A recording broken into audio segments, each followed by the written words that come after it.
అతి స్వేదం అంటే చెమట ఎక్కువ పట్టే సమస్య తగ్గడానికి ఆయుర్వేద పరిష్కారం. మనము ఆరోగ్యంగా ఉండాలంటే అంటే మనము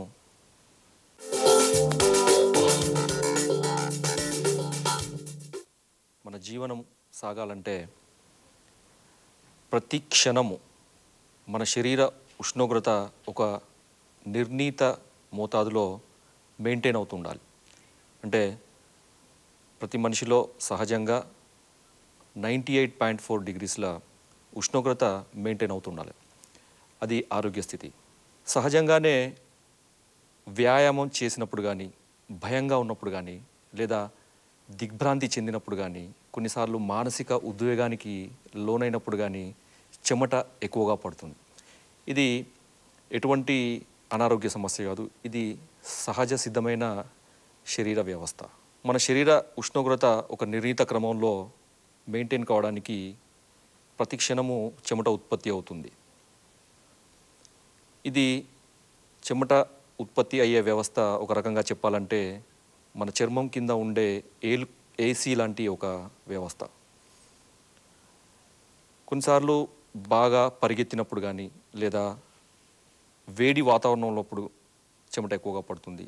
దాంతో శరీరంలో ఉండే వేడి అంతా బయటికి పోయి ఒక నిర్ణీత క్రమం మెయింటైన్ అవుతూ ఉంటుంది. ఇలా కాకుండా అంటే ఇటువంటి సహజ పరిస్థితిలో కాకుండా కొంతమందిలో ఎటువంటి ట్రిగ్గర్స్ అంటే వ్యాయామము, ఉద్వేగము, కోపము ఇలాంటి ట్రిగ్గర్స్ లేకుండానే వాళ్ళలో ఈ స్వెట్టింగ్ అనేది అంటే స్వేదం అనేది ఎక్కువగా పడుతుంది. దీన్ని ఆయుర్వేద పరిభాషలో అతి స్వేదం అంటారు. టెక్నికల్గా దీన్ని హైపర్ హైడ్రోసిస్ అని ఒక వ్యాధి కింద పరిగణిస్తారు. అయితే దీనికి కారణాలు ఏంటి? సహజంగానే కొంతమందిలో ఈ స్వేద గ్రంథుల యొక్క సంఖ్య ఎక్కువగా ఉంటుంది. వాళ్ళలో ఈ సమస్య ఎక్కువగా ఉండే అవకాశం ఉంటుంది. ఇది వాళ్ళలో ఒక రకంగా చెప్పాలంటే సహజమైన స్థితి, ఎటువంటి అనారోగ్య సమస్యలు కలిగించదు. కాకపోతే మానసికంగా, శారీరకంగా కొన్ని రకాల ఇబ్బందులు ఎదురుతాయి. అంటే ఈ సమస్య కొంతమందిలో ఎలా ఉంటుందంటే అరిచేతుల్లో, అరిపాదాల్లో కూడా ఈ చెమట ఎక్కువ పడి వాళ్ళు పలుమార్లు అంటే మాటిమాటికి చేతులు తుడుచుకోవడము, కాళ్ళు తుడుచుకోవడము లాంటి తప్పనిసరిగా చేయాల్సి ఉంటుంది.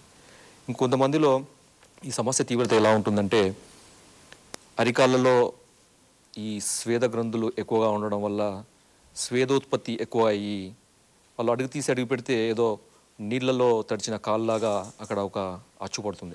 అంత తీవ్రంగా ఉంటుంది. కొంతమందిలో సహజంగానే యాంగ్జైటీ న్యూరోసిస్ అంటే ప్రతిదానికి గాబరా పడడము, టెన్షన్ పడడము, చిరాకు పడడము, వీళ్ళలో కూడా ఈ అతిస్వేద సమస్య ఎక్కువగా ఉండే అవకాశం. వీటన్నిటినీ మనము ప్రైమరీ హైపర్ హైడ్రోసిస్ అంటే మొదటి రకానికి చెందిన హైపర్ హైడ్రోసిస్ వ్యాధి కింద పరిగణించవచ్చు. అదేవిధంగా సెకండరీ హైపర్ హైడ్రోసిస్ అంటే ఇటువంటి కారణాలు కాకుండా ఇతర రకాల అనారోగ్య సమస్యలు, శరీరంలో వచ్చే అనేక రకాల రుగ్మతల వల్ల కూడా ఒక్కోసారి ఈ స్వెట్టింగ్ అనేది ఎక్కువగా వచ్చే అవకాశం ఉంటుంది. వాటిల్లో ఈ స్త్రీలలో చెప్పాలంటే మెనోపాజ్, ఈ మెనోపాజ్ వయసులో ఉండే స్త్రీలలో ఈ స్వేదం ఎక్కువగా వచ్చే అవకాశం ఉంది. అదేవిధంగా కొన్ని రకాల గ్రంథుల యొక్క లోపాలు, ముఖ్యంగా చెప్పాలంటే యాక్రోమెగాలే అనే ఒక రకమైన డిసీజ్లో కొన్నిసార్లు క్యాన్సర్ అంటే శరీరంలో ఏ భాగంలో క్యాన్సర్కి సంబంధించిన సమస్య ఉన్నా కానీ వాళ్ళలో ఈ హైపర్ హైడ్రోసిస్ సమస్య వచ్చే అవకాశం ఉంటుంది. అంతేకాకుండా కొంతమందిలో ఈ గుండెకు సంబంధించిన వ్యాధులు కానీ లేదా ఊపిరితిత్తులకు సంబంధించిన వ్యాధులు ఉన్న వాళ్ళలో ఈ సమస్య ఉండే అవకాశం ఉంది. కొన్నిసార్లు మధుమేహం ఉండే వ్యక్తులలో కూడా, ఆడవాళ్ళు కానీ మగవాళ్ళు కానీ వాళ్ళలో కూడా ఈ హైపర్ హైడ్రోసిస్ అనే సమస్య వచ్చే అవకాశం ఉంటుంది. సాధారణంగా జనాభాలో 1-2% మంది ఈ హైపర్ హైడ్రోసిస్ వ్యాధితో బాధపడుతున్నారని ఈ సర్వేస్ చెప్తున్నాయి. 40-50% మంది వరకు ఈ హైపర్ హైడ్రోసిస్ సమస్య వాళ్ళకి వైద్యపరంగా ఎటువంటి చికిత్స తీసుకోవాల్సిన అవసరం ఉండదు. కానీ 60% మందిలో వాళ్ళకి సెకండరీ హైపర్ హైడ్రోసిస్ ఉన్న వాళ్ళలో తప్పనిసరిగా ప్రధాన వ్యాధికి ట్రీట్మెంట్తో పాటు ఈ హైపర్ హైడ్రోసిస్ కూడా సరైన చికిత్స తీసుకోవడం చాలా ముఖ్యం.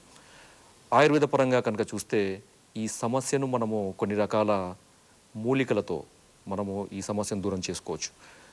హైపర్ హైడ్రోసిస్ వ్యాధితో బాధపడేవారు ఒక చిన్న యోగము సరళమైన యోగం తయారు చేసుకొని దాని నుంచి విముక్తి కావచ్చు. దాని కొరకు కావాల్సినవి ఒకటి త్రిఫలాలు అంటే కరక్కాయ ఒక భాగము, తానికాయ ఒక భాగము, అదేవిధంగా ఉసిరికాయ ఒక భాగం. ఈ విధంగా ఒక్కొక్క భాగం తీసుకున్న ఈ 3 మూలికలని త్రిఫలాలు అంటారు. వీటితో పాటు ఒక భాగము శొంఠి, ఒక భాగము తుంగముస్తలు. వీలైతే వీటితో పాటు ఒక భాగము అతిమధురము, ఒక భాగము శొంఠి. ఇలా ఒక్కొక్క భాగం తీసుకున్న వాటిని మనము విడివిడిగా పొడి చేసుకొని ఆ పొడులను తిరిగి కలుపుకొని దాన్ని ఒక వెడల్పాటి గాలి చొరబడిన కంటైనర్లో భద్రపరచుకోవాలి. ఇలా భద్రపరుచుకున్న చూర్ణాన్ని ఉదయము 1 స్పూను, మధ్యాహ్నం 1 స్పూను, అదేవిధంగా రాత్రి 1 స్పూను మామూలు నీళ్ళలో కలుపుకొని తాగుతూ ఉంటే అంటే దాదాపు ఒక 2 నుంచి 3 నెలల పాటు ఈ విధంగా క్రమం తప్పకుండా ఈ పొడిని మనం కనుక తీసుకుంటూ ఉంటే ఈ హైడ్రోసిస్ అనే సమస్య నుంచి దూరం కావచ్చు. అదేవిధంగా కొన్నిసార్లు యాంగ్జైటీ న్యూరోసిస్ అంటే ప్రతిదానికి చిన్న విషయానికి కూడా ఆందోళన చెందడము, చిరాకు ఉండడము, ఇలాంటి సమస్యతో బాధపడేవారు ఈ ఆందోళన తగ్గడానికి అంటే ఈ యాంగ్జైటీ తగ్గడానికి జటామాంసి అనే మూలికను కూడా కలుపుకొని తీసుకుంటే ఈ సమస్య నుంచి దూరం కావచ్చు.